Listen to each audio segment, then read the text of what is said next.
मी हसतेल त्यात दिसतंय काढू नको. तर आंबा धुतलाय, आता तो पिळायचा चाललाय. बाया काय आंबा नको म्हणल्या विचारलं नाही. तर असा आंबा पिळायला लागल्या. असा हातानं आंबा चिंगरायचा. आम्ही 3 आंब्याचं करायला लागलोय आमरस.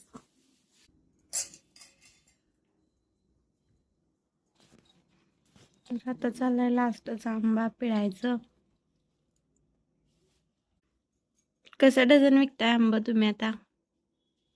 आम्ही आंबा विकतोय 300 रुपये डझन. आंब्याचं नाव काय आहे? हे केसरी आंबा. जरा पाणी वाटायचं आहे. पाणी वाटायचं बस. आता त्याच्यात जाणार गुळ.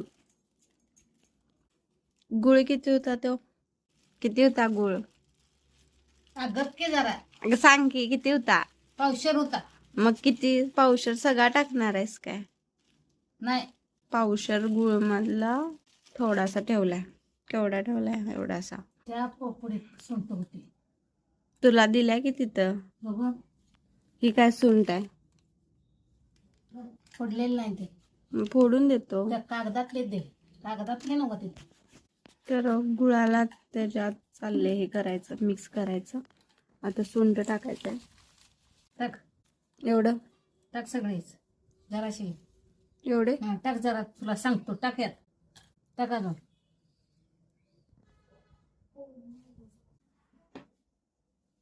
वैतागलेली मम्मी. तर मी आता टेस्ट करणार आहे कसं झालंय. छान आहे, मस्त झाला. तर असा आमचा आमरस रेडी आहे. तर हे असं ताट तयार झालेलं आहे. भात, चपाती, बटाट्याची भाजी, वरण आणि आमरस जेवतो आणि तुम्हाला सांगतो कसं झालंय. तर बाय.